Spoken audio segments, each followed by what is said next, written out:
A estrutura seria Gênesis, e o quadro mexendo aqui, Gênesis, Êxodo e Levítico. E aqui? Número e Deuteronômio. Certo? Então, você seguiria com a estrutura, seguindo aqui, na ordem literária do texto. A construção é sempre essa, certo? Você vai, a narrativa começa, vai e chega em Deuteronômio. O que é que a gente precisa perceber? Quem abriu aí Gênesis 1, 2?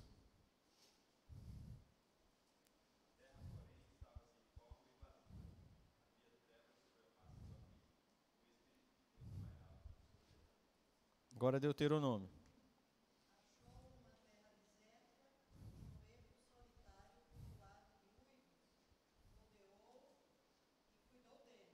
Isso.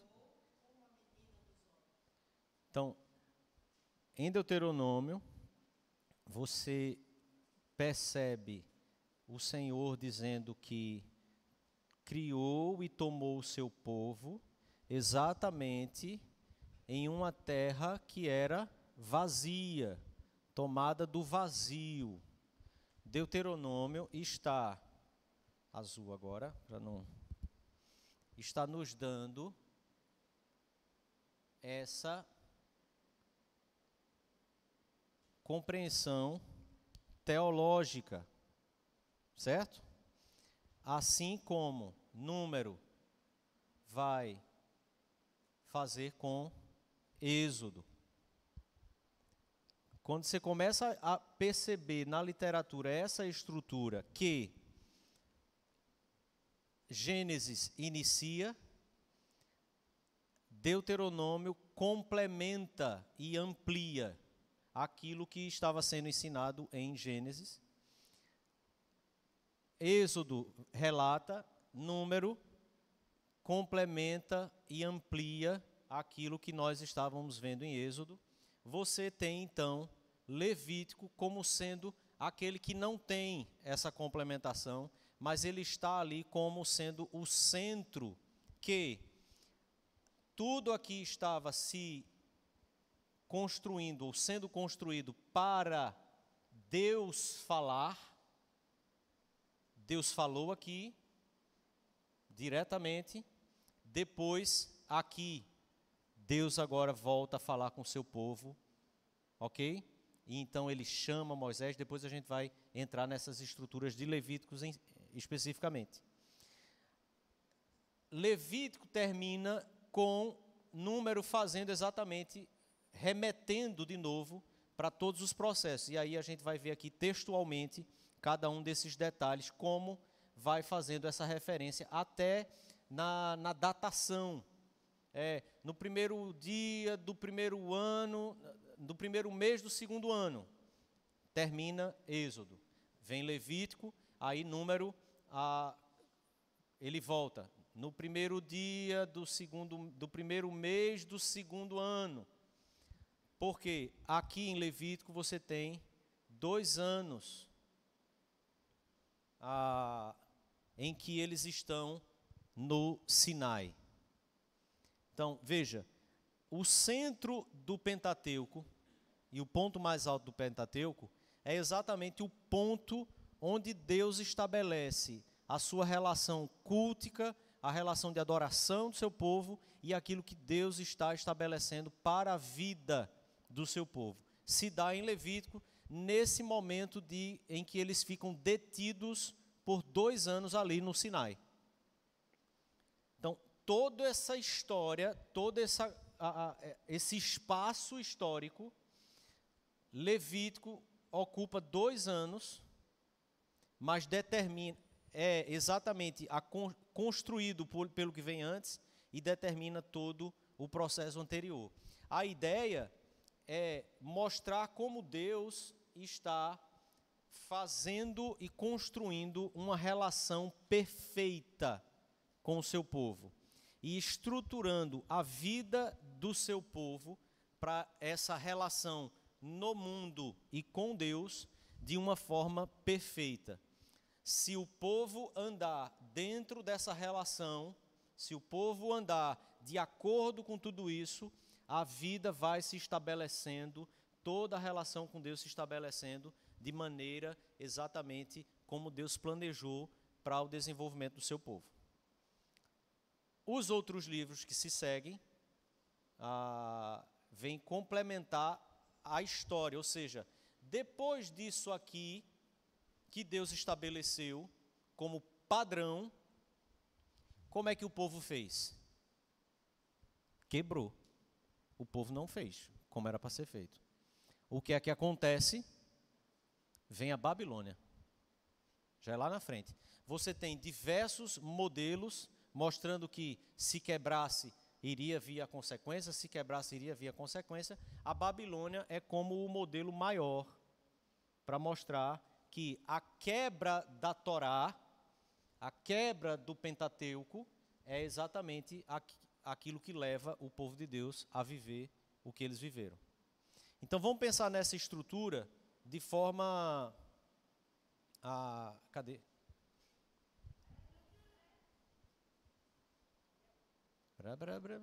Foi? Se uma pessoa tirar a foto e compartilhar, né, vai ficar mais rápido. 6, só para eu não ficar aqui tão doido para fazer, para completar a coisa, eu quero deixar esse aqui. Vocês estão compreendendo essa estrutura? Sim? Eu espero poder chegar lá. Então veja, essa estrutura do Pentateuco é a estrutura inaugural da revelação. Certo? Você lê o Antigo Testamento pensando no Pentateuco como o ponto de partida para tudo, ou você normalmente olha para Gênesis como ponto de partida para tudo, ou você não olha para ponto de partida nenhum. Pela risada, eu estou lendo, pastor, Mateus, o ponto de partida, de todo o texto, oi? Olha para o ponto de partida, ai. Então veja, é preciso que a gente entenda essa estrutura e a gente leia o Pentateuco como sendo exatamente a estrutura que move todo o restante da revelação. Entende? Então observe assim, pensando agora nessa estrutura de maneira mais ampla. No princípio, Deus cria os céus, a terra, ok?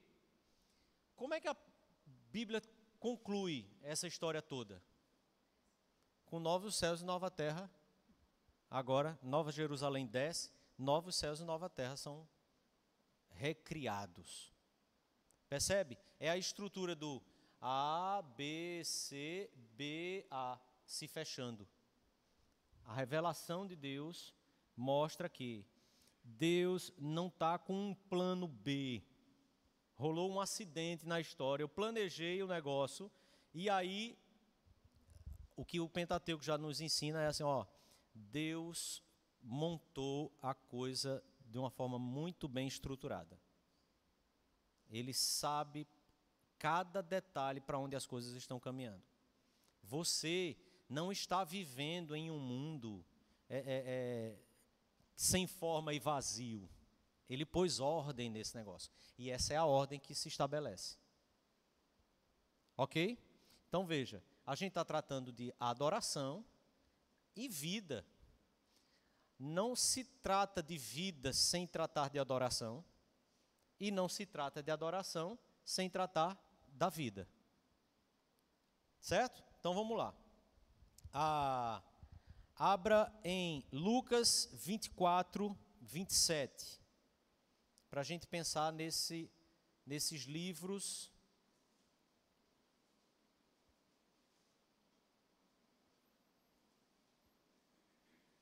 inaugurais. Outra pessoa abra em João 5, 45 e 46, e depois, novamente, Deuteronômio 32, 18 a 21.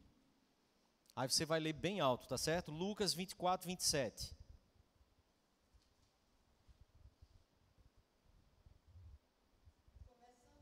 Mais alto, mais alto. Começando por Moisés, discorrendo por todos os profetas, expunham-lhes, porque a seu respeito constavam todas as escrituras. Isso. Quem é o autor do Pentateuco?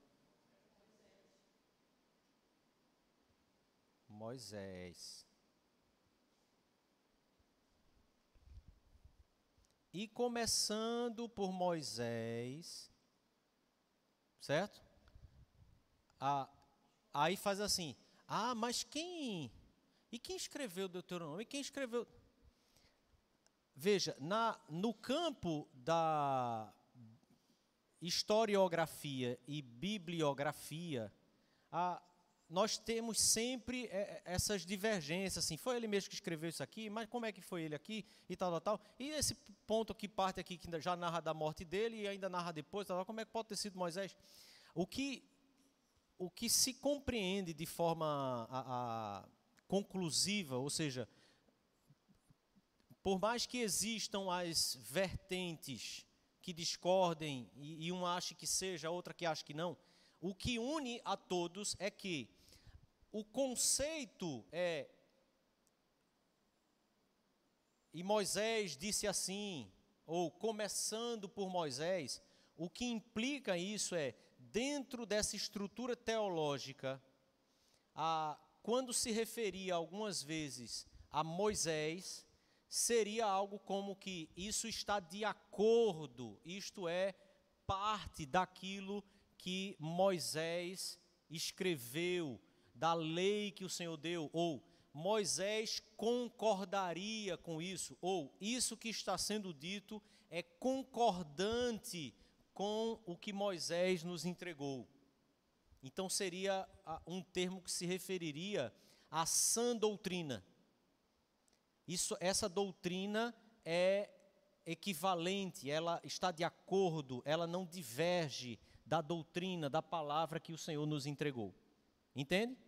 Então, quando no Novo Testamento você ouve a referência a Moisés, a referência é exatamente aquilo que eles já tinham, naquele momento, estabelecido como palavra de Deus. A Torá, que eu iniciei aqui dizendo, quando eles estão sendo levados para a Babilônia, Esdras relata que a Torá foi levada para a Babilônia também. Então, o pressuposto é, naquele momento histórico, a Torá já estava fechada. O Pentateuco já estava fechado. Entende? Naquele momento em que eles estão sendo levados para a Babilônia, esses 5 livros já era a pedra no qual todo o edifício do povo de Deus, da vida, da adoração, já se apoiava. Ok? Então, eles são esses livros em que a gente ouve a palavra de Deus sempre se remetendo e voltando para eles. João capítulo 5, 45 e 46.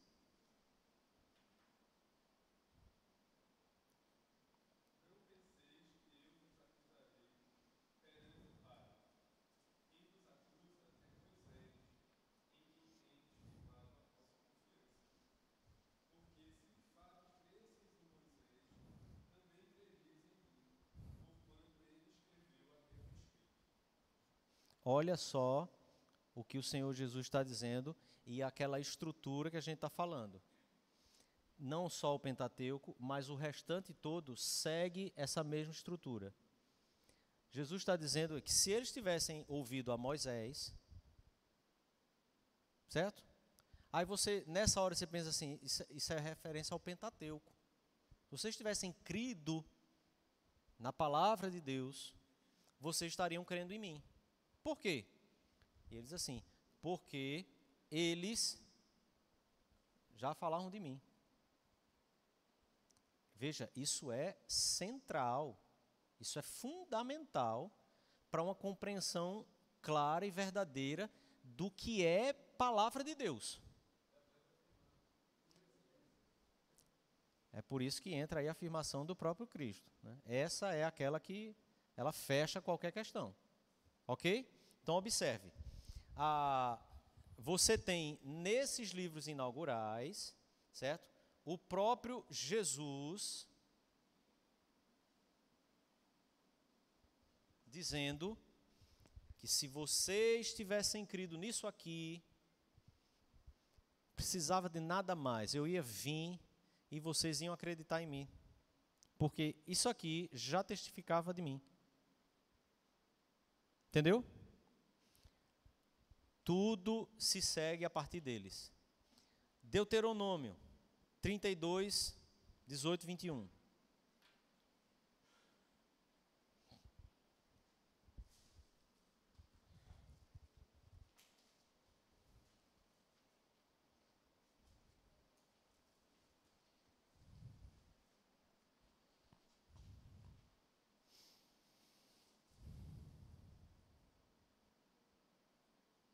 Olvidaste a rocha que te gerou, e te esqueceste do Deus que te deu o ser. Visto isso, o Senhor, e os desprezou. Viu isto o Senhor e os desprezou por causa da provocação de seus filhos e suas filhas.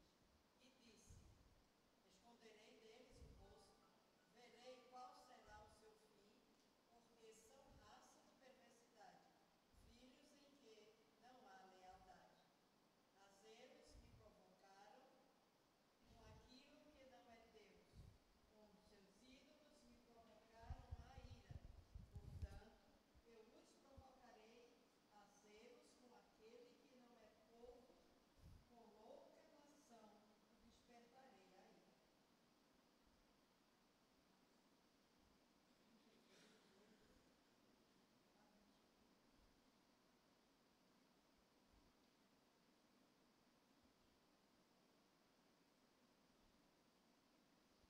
Então, o ciclo se fecha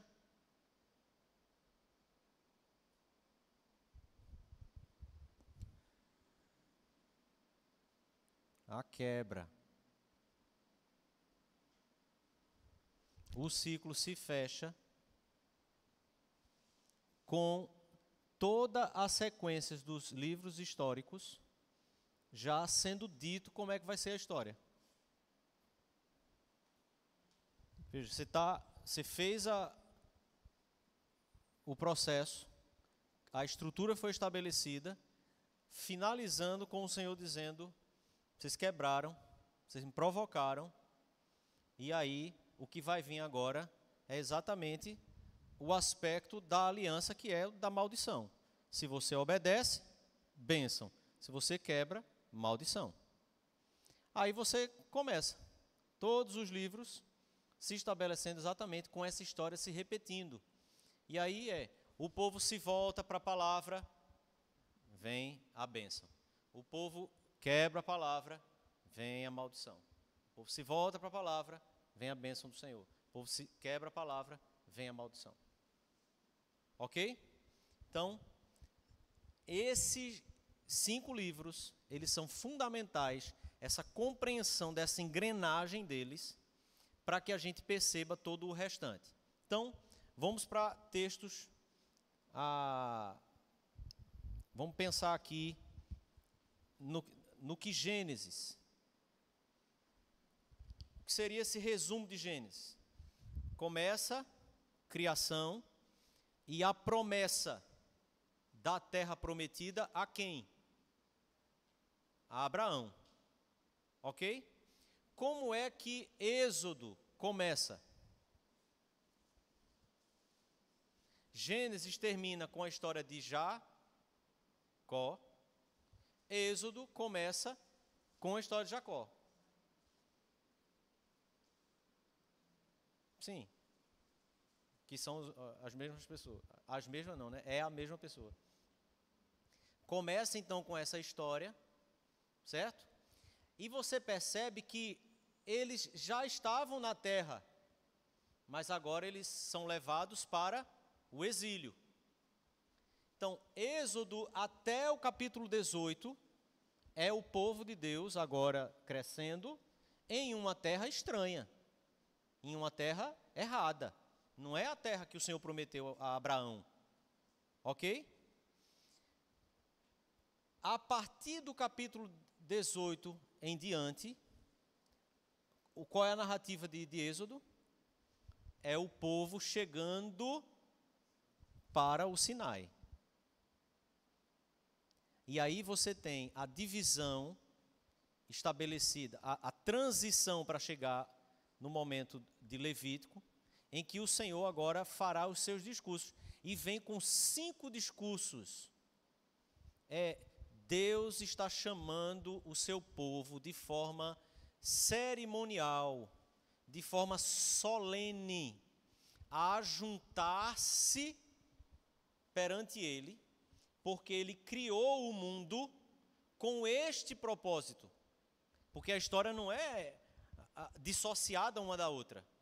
Nenhum dos 5 livros tem a sua história finalizada e iniciada em si mesma. Ele não tem o fim em si mesmo. A história não fecha ali. Toda a história deles sempre pressupõe a história do outro, seja para trás ou para frente. Então, eles são construídos de forma circuncêntrica. Eles só ganham um sentido real quando eles são pensados juntos.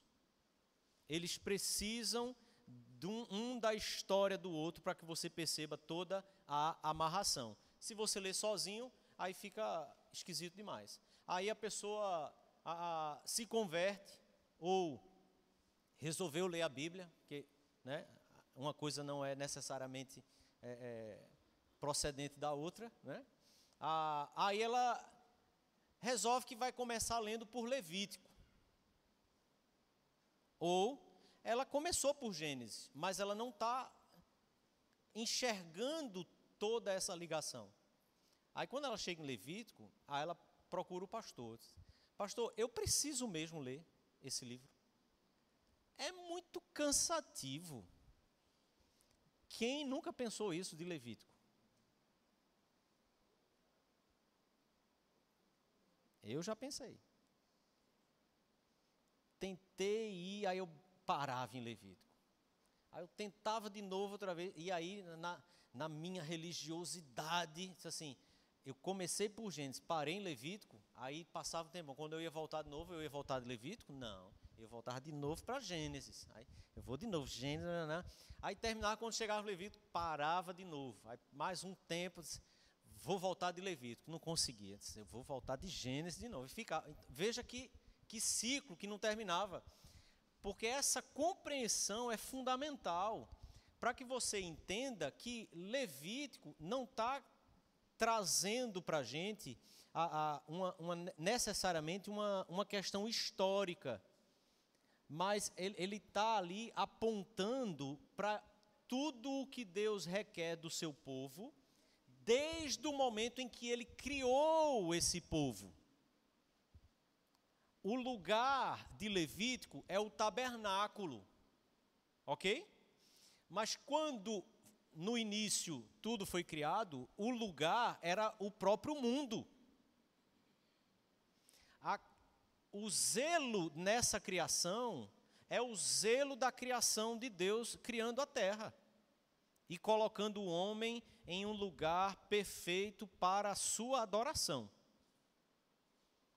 O homem cai, então a história segue. E o tabernáculo, então, é erguido. Depois a gente vai ver o lugar desse mesmo tabernáculo. Onde é que ele foi consagrado e colocado? No meio das tribos. Percebe? Quando pensamos, então, sobre culto, quando pensamos sobre adoração, nós estamos pensando sobre o elemento, como é que chama de terremoto? Aquele ponto? Epicentro. É o epicentro da vida. O epicentro de todas as relações. o epicentro da sua existência, o epicentro da sua semana, o epicentro de todo o seu caminhar nessa vida, se chama culto, se chama adoração a Deus. Lá nós iniciamos e para lá nós caminhamos. Nós caminhamos para o culto, nós caminhamos a partir do culto, nós caminhamos da adoração e nós caminhamos para a adoração. A nossa vida tem o centro em Deus e caminha para Deus, em absolutamente todas as coisas. Aí eu e você começamos a fazer as dissociações, separando as coisas, mas o Senhor está ensinando ao seu povo que absolutamente nenhuma área da vida está dissociada desta relação. Tudo é construído para chegar em Levítico, tudo é construído para chegar no tabernáculo, tudo é construído para chegar na adoração. E tudo isso construído para a adoração revela a Cristo, pressupõe Cristo e só é possível por causa de Cristo. Entende? Então, quando pensamos nessa estrutura, lembre-se que é preciso compreendê-la sempre amarrada uma na outra. Estamos falando do Pentateuco. Nunca dissociada. Eles não têm uma história finalizada em si mesma. E todo o restante que se segue ao Pentateuco tem uma estrutura toda amarrada. E sempre pressupondo o Pentateuco. É a partir disso que o Senhor nos deu, o Pentateuco, a Torá, como a nossa vida deve ser, como nossas relações devem ser, como nos relacionamos com Deus, como fazemos ciência, como construímos o conhecimento, como organizamos a vida, a sociedade, como fazemos qualquer coisa. É tudo a partir daquilo que o Senhor estabeleceu. Por isso, a nossa teologia, por isso a nossa filosofia, ela precisa ser sempre pressuposicionalista. Sempre parte do pressuposto. Deus revelou de forma estruturada, fechada, organizada, absolutamente tudo o que é a vida, as relações de absolutamente todos. E absolutamente todos estão julgados e submissos a essa verdade aqui. É essa verdade que condena ou aprova. Ok? Então, o Senhor Jesus já disse, ó, Moisés é que já condenou vocês. Não sou eu que condeno. Eu não vim condenar vocês, eu vim resgatar vocês. Ok? Pensar sobre culto não é pensar sobre um elemento secundário da vida cristã. Mas dizer que é pensar sobre um elemento fundamental seria a verdade toda? Talvez pensar sobre culto seja exatamente toda referência, todo parâmetro e todo paradigma que eu e você podemos ter para a construção da nossa caminhada cristã. Começa com o que nós entendemos de culto. Começa com o que nós entendemos sobre adoração. Ok? Até aí tudo bem? Dúvida? Não? Curiosidade? Tudo ok. Então vamos lá. Só para que eu não esqueça de dizer o que eu quero dizer. A Torá, então, é seguida em sua história por outros 6 livros, ou 4, quando você entende a 1ª e 2ª Samuel, 1ª e 2ª Reis, na literatura hebraica, como um livro só, tá? Então, 6 ou 4 livros, que é Josué, Juízes, 1ª e 2ª Samuel, 1ª e 2ª Reis, compondo toda a narrativa do Velho Testamento, certo? Mantenha sempre isso em vista. Você tem o Pentateuco e seguindo por esses 6 livros. Isso é toda a narrativa do Velho Testamento. Está aí, está posto, porque 1ª e 2ª Crônica faz exatamente essa, reconta essa história de maneira mais crônica.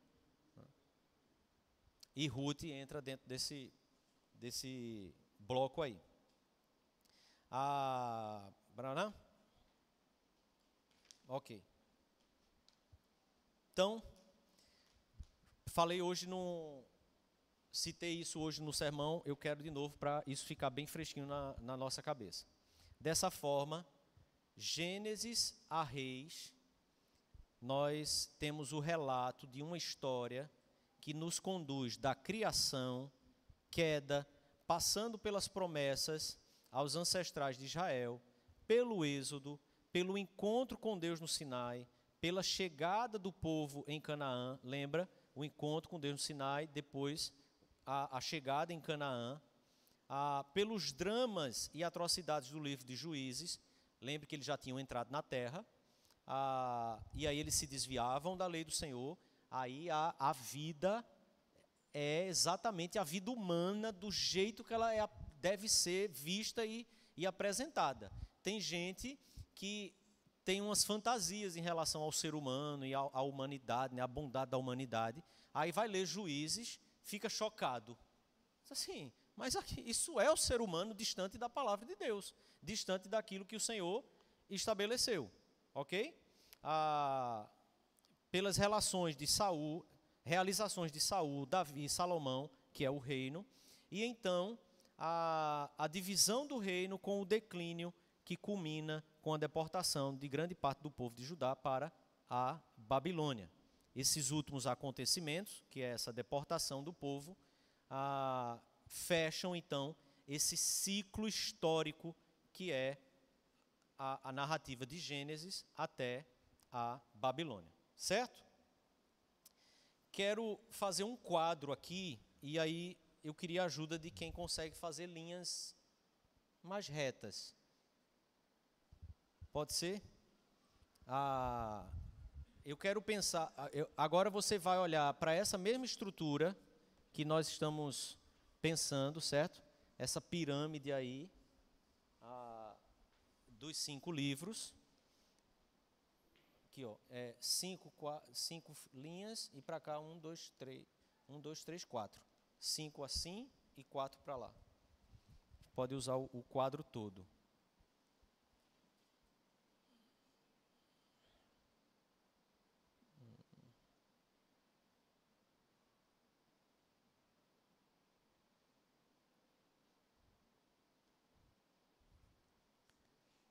Isso. Pode ser fina, isso, que eu vou botar só a referência. Isso.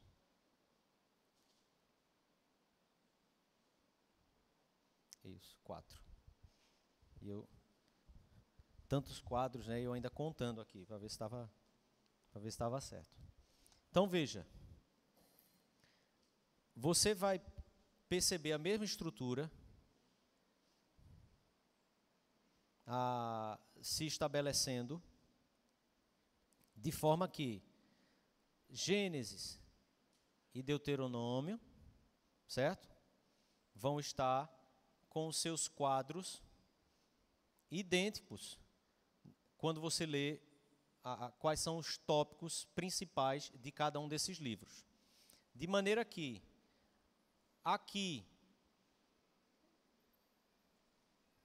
você não vai ter fechado, mas você vai ver essa construção vindo nesse sentido, certo? Que é exatamente a pirâmide. Então aqui você vai ter Levítico, aqui Êxodo, e aqui Número, certo? Então veja.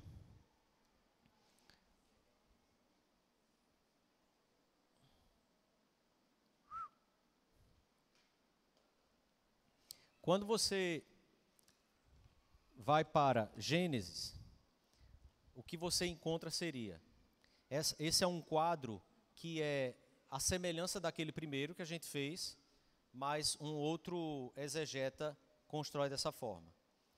Então você vê a separação das nações aqui em Gênesis, certo? Deus separando,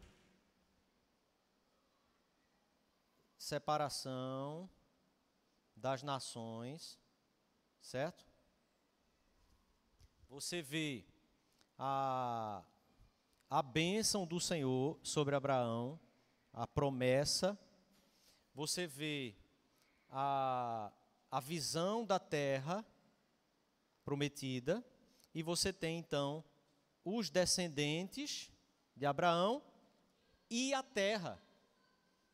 Porque ao passar os olhos naquela nossa leitura que você tem que fazer, às vezes nós não percebemos que essa terra prometida que o Senhor dá ao seu povo, Abraão e os descendentes dele já chegam nela.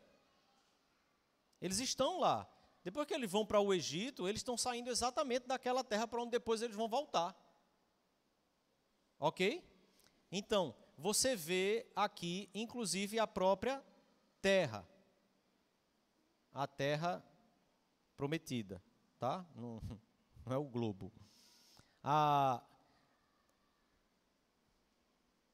Deuteronômio, você encontra exatamente a separação das nações e você encerra com os relatos da terra prometida também. Lembra a estrutura? Segue uma ordem cronológica, mas um inicia o assunto, o outro complementa e fecha o assunto. Deuteronômio está complementando e fechando Gênesis. Sempre como quem vai e depois volta para amarrar o assunto. Se você lê na perspectiva apenas local, o momento cronológico, você não consegue enxergar que quem escreve está escrevendo com uma intenção. E então, quando ele escreve o todo, ele tem a intenção exatamente de fazer você perceber que tudo aqui está conectado. Então, você precisa ler sempre com os olhos mais amplos e menos local, e menos do momento, do ponto da história. Entendeu isso? Sim? Êxodo, vai acontecer a mesma coisa, certo? Aliás, não é aqui. Êxodo vem aqui e Número faz a mesma coisa. Até que a gente chegue em Levítico. E só com Levítico é que você não tem o outro texto para fazer complemento e fechamento do raciocínio, ok? O que é que eu quero fazer com você na aula seguinte? Perceber essa ponta, imagina aqui a ponta da flecha, certo? E aí a gente vai explorar aqui essa parte mais extrema da ponta, para que isso não fique muito cansativo, certo? Mas nós vamos pensar então em Êxodo e Número, fazendo esse movimento para chegar até Levítico. A gente vai dar um salto daqui, de Gênesis e Deuteronômio, certo? E nós vamos pegar a partir da parte mais extrema dessa ponta, e aí vamos comparar os textos um com o outro. A gente vai ter aqui 6 textos de Êxodo, 6 textos de Número, para a gente perceber exatamente esse complemento e fechamento do raciocínio. Certo? Na aula que vem, então, a gente inicia aqui, para que você possa ter o dado mais concreto desse raciocínio, ok? Para então a gente chegar de fato, aí a gente vai mergulhar em Levítico, vamos ver Jesus em Levítico e vamos ver o quanto das nossas próprias atitudes culticas precisam ser repensadas um bocado. Se estudando a Bíblia você se convencer disso, amém. Se nem estudando você se convencer, aí só a misericórdia do Senhor na sua vida e na minha vida, certo? Na minha vida, porque a gente caminha junto, né? Então, tá bom? Então, entrando em Levítico, a gente pensa sobre o tabernáculo, sobre esses elementos, sobre esses discursos do Senhor e como ele vai conduzindo a vida do povo de Deus e como Levíticos tem exatamente essa centralidade para toda a teologia judaico-cristã. Ok? Porque nós entendemos isso como um período que se completa em Cristo Jesus, né? A gente creu na vinda do Messias. Amém? Deu para entender aí, gente? Tá dando para acompanhar ou eu não estou facilitando sua vida?